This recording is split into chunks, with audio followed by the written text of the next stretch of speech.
Financial fair play, or FFP, this is something that we all heard that are consumers of the game.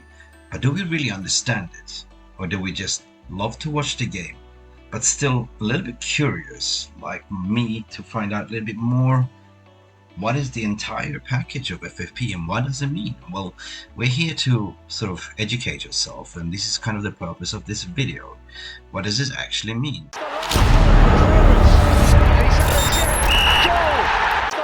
Hi. Now, I've been covering the Glazer out to sell Manchester United in the Glazers out report. I've been a big advocate to actually be part of this community to bring Manchester United back to glory days. There's been some numerous reports. We have been looking into who can buy Manchester United. We've been looking into the finances. We look at the share price and the evaluations, but we also look at the overall sales process of Manchester United. Now, backtracking to what some reports are claiming, that even in the summer, barring that we have new owners, there might be limited spending on transfers. I'm here to say that that is not true. That is why we're going to look at the rules of FFP, meaning financial fair play, and how Manchester United can still spend big in the summer. Are you with me? If you do like this, please like and subscribe right now. This is Mick Review from MUFC Readers TV. Are you ready? So, how does this origin? Where does this story come from with the FFP that Manchester United cannot spend in the summer? We're here to debunk it together. You see, it's all about opinions. It's all about, can we agree on? FFP is something that we will break down one by one. What does it mean in terms of the rules that apply for clubs to spend? It's kind of fair. You see, at some point last couple of weeks, Manchester United Finance Department was hosting a delegation from UEFA at Old Trafford. To one pair of eyes, it might look at a little bit of a friendly meeting, but on the club's perspective, was more of a dialogue to understand their positioning in terms of European's governing body, in terms of how we are with the financial fair play. It's kind of a little bit of urgent understanding because we are in the process of selling the club, and what does it mean? Okay, you see, as again, it's a game of opinions, right? So, is there anything we need to know, or is there anything that we need to agree on? Barring that Manchester United is losing approximately £2 million per week. You see, as part of Deloitte, which is the annual riches list, suggests that United are still one of the game's aristocrats, meaning even the bankers' evaluation of the United, the overall commercial United PLC, is worth a lot of money. The turnover for the 21-22 season, that's what we cover out in the Glazer Up report, is almost a quarter on the pandemic hit season before, with matchday incoming revenues rebounding from about 7 million to 111 million pounds. So when it was pandemic, it was 7 million pounds, and then when the crowd came back, the revenue bounced up to 111 million. Oh yes, and by the way, in reference what I'm saying now, this article was taken from Matt Slater, a brilliant writer from The Athletic, that published this piece just recently on the 26th of January 2023. Please go check it out. I will leave the link in the description below. So, in total revenue, in terms of broadcast and the commercial and the matchday revenues, it was reported on 583 million pounds, up from 495 million pounds in 2021 season, which saw United climb up in the fourth spot in the Money League Forbes list, behind City, behind Real Madrid, Liverpool, and ahead of PSG and Bayern Munich. However, but there's always a big but. There's always an elephant in the room when it comes to these evaluations and pricing, because you see, we saw evidentially the financial reporting coming out in Q4 2022, where we publicly saw the finances of Manchester United, where we publicly saw that our debts has gone up, our matchday revenues and everything, broadcasting rights, is in terms of balance score sheets not matching up.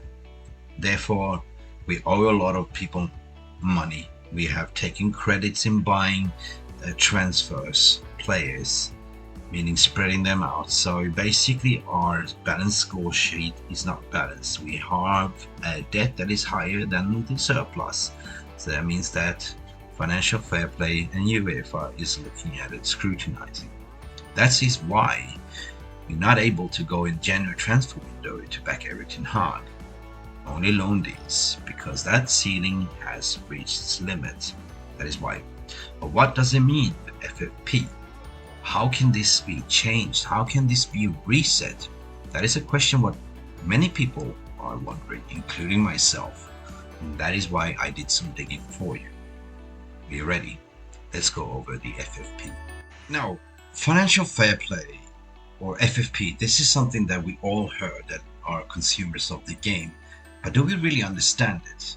Or do we just love to watch the game, but still a little bit curious, like me, to find out a little bit more? What is the entire package of FFP and what does it mean? Well, we're here to sort of educate yourself, and this is kind of the purpose of this video. What does this actually mean? Well, UEFA's new prerogative is kind of it's a guideline, it's a level playing field where monetary sense, focusing on clubs to spend within the means and only pay out in terms of what they can bring in themselves. Yes. You see, the essence behind this idea, of course, is to rule out the long-term effect of the sugar daddy effect, or the sugar daddy owners, or the rich kid plaything buying players with oil money, and prevent future occurrences of teams failing to a state of disrepair. Does this make any sense? You know, meaning uncaring ownership by the Glazers. Does that ring a bell to you? Or even unlimited financial road, where we are heading as a club right now, Manchester United. We are heading towards the hills unless we don't find new investors, you know, that is willing to invest in minority stake of the club or totally sell the club. That is why Manchester United hosted UEFA delegates to understand their positioning in order to move forward. Can we buy players in the summer? So let's take a look at the finer points of FFP and understand what really means to clubs, you know, out there, like Manchester United, you know, season per season, on season basis. So radio, what is the basic idea behind FFP? There are 4 core ideas to be taken in consideration when we talk about the FFP that help clubs. The first point is to promote greater transparency what clubs are earning and therefore should be spending. Number 2, to ensure clubs live within the means. Number 3, to see the clubs pay their ongoing debts in timely manner. And number 4, to make clubs sustainable and long-term business. Now, this is the point where you should be a little bit worried, and this is what I discovered also, that I'm a little bit worried, because if you look at those 4 points, how does it apply to the Glazers and Manchester United? Point number 1, to promote greater transparency what the clubs are earning, you know, therefore should be in terms of the means of the spending. You know, Manchester United, as we know, is a public listed company. We cannot hide the finances, and we need to sort of show our finances to the UEFA governing body in terms of regulations. That's why we had that meeting a couple of weeks ago. This is there to ensure that, you know, clubs live within the means. Have we done that? No. According to the financial report, we have not.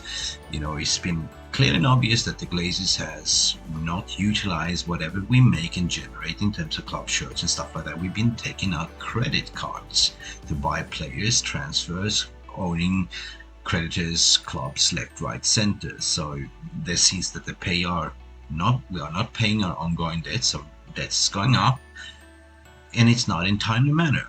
And this is not, according to point number 2, sustainable for long-term business.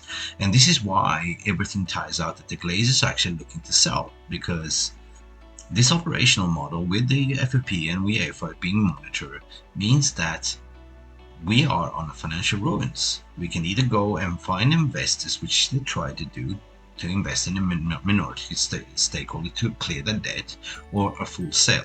And for me, a full sale is the only option out here. Because if we were barring that we continue right now with this current ownership, Manchester United would not cease to exist, as not even on the Forbes list, to be honest. That is also why you see that Erik ten Hag is not being backed in the January window. We are looking for cheap loan deals, so we're not spending over our limitations. So that is kind of the logical reasons why you keep seeing articles from The Athletic, just like this one, that we are losing £2 million per week, and therefore FFP is looking at us. I hope this makes sense. Now, I bet you're a little bit worried now and asking myself a question. Wait a minute, Mick, what about how can we actually get out of this? What is the principle behind it? What is the accounting basis? How can we spend in this summer? Well, stay tuned. Let me walk this over with you. Well, depending on the outlook, right? Maybe there is no such things as accounting basics in this matter. It's either way to take a look at key functions as accountancy which will be used in FFP. First of all, let me make it very clear, like stadium and infrastructure development costs, and like other costs, like association with football youth development, will not be taken in consideration when it comes down to FFP calculations. This is due to that UEFA wanting clubs to invest in their youth, in the structure, and become self-sustainable, right?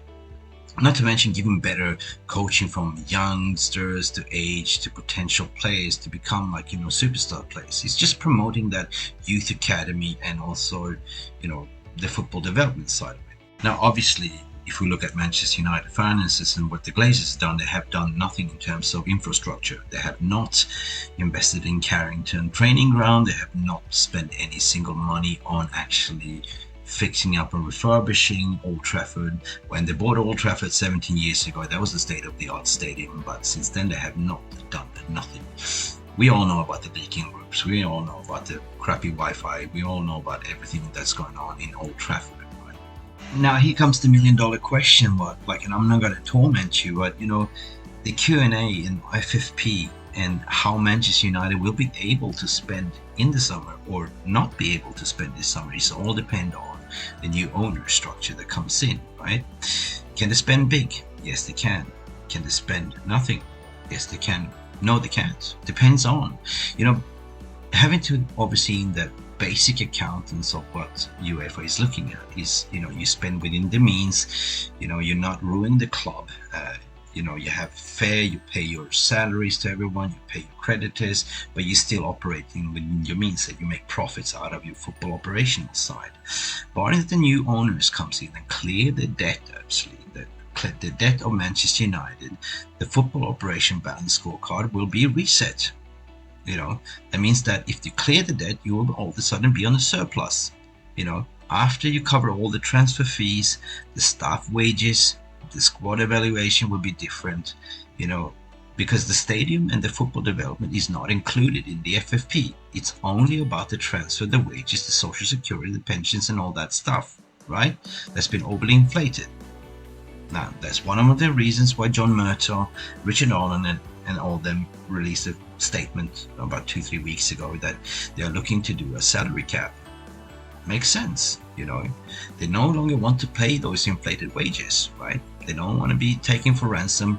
Looking at put a salary cap of 250,000 per week pounds. Then it also gives us an indication that Manchester United of the era of Ed Woodward went like Todd Bowley is doing now, throwing ridiculous money just to attract players. That era is gone. The era of Galactico is gone.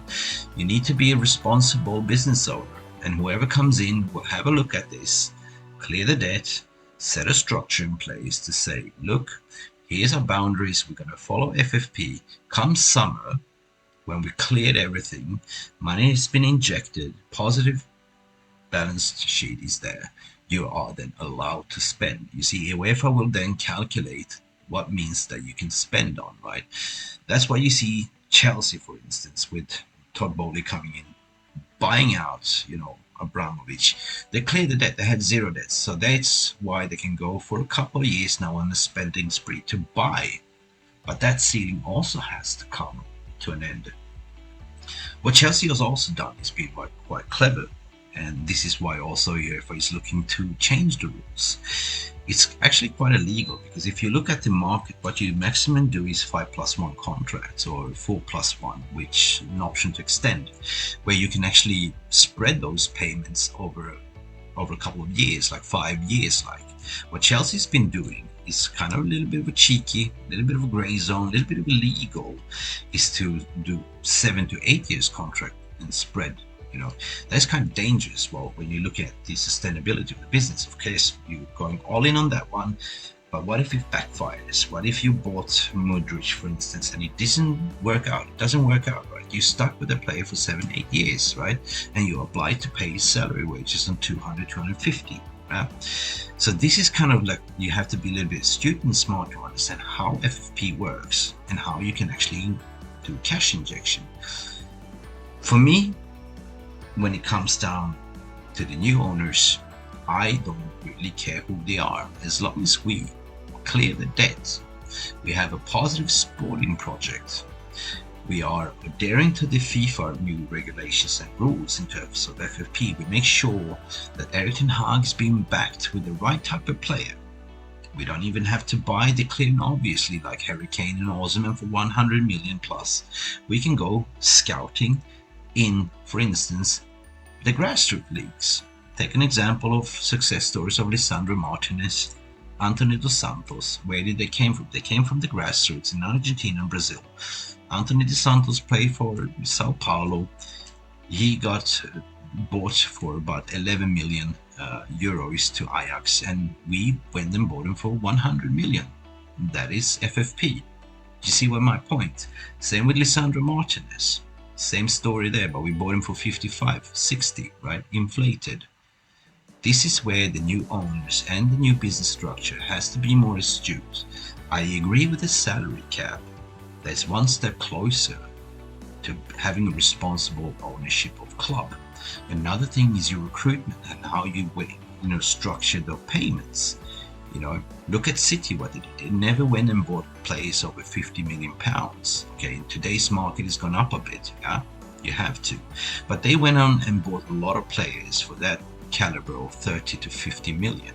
And this is how they built the squad, the depth of the squad. And this is how they were kind of within the financial fair play. But we're not going to talk about the other shady stuff that they did in between, because this is fair play. We are not here to talk about other clubs. We are here to talk about debunking the FFP and what does it mean. So in summary, to say that, in layman's term, Manchester United can go and spend money in the summer, depending on what the new owner does. If the new owner, for instance, come in and doesn't clear the debt, only by the Manchester United or pure evaluation leaves the debt, that means that we are in a total different situation. That means that our FFP rules and what we can spend in the summer is bare minimum. Now, it's going to be a cracking couple of weeks to see how this unfolds in terms of who is the winning bid. My hunch has always been said it's the Middle Eastern owner, it's the Dubai owner, and for me, it doesn't really matter as Guinness said, but if my heart says, my hunch says it's a Dubai consortium together with Sir Jim Ratcliffe. We will see. It's just my humble opinion. If it's just only Sir Jim Ratcliffe, that could also work, but is it rich enough to do such a thing? It's a big commitment. Manchester United is the crown jewel of English football. Who doesn't want it? Who doesn't want to own it? Who doesn't want to make it better? Therefore, I'm afraid that any financial institution, I'm not going to say any country, will come in and buy it and use us as a cash cow, because this is what FFP new rules and regulations will be scrutinizing. Guys, let me know what you think in the comments below. This has been a factual journey. I hope you learned something on the way. This is Mick Ruby, MUFC Realist TV. If you really like this video, please like and subscribe, or don't, or tell your friends to watch this video. It really helps the growth of our community. Take it easy and see you next time. Bye for now. Oi, oi, oi, thank you for watching MUFC Realist TV and this episode. Listen, if you really like what you're seeing, please continue watching other content that we provide, because it's unique content providing by a fan for the fan, allowing you to be real red for real with real opinions, because at the end of the day, we are MUFC Realist TV. Cheers!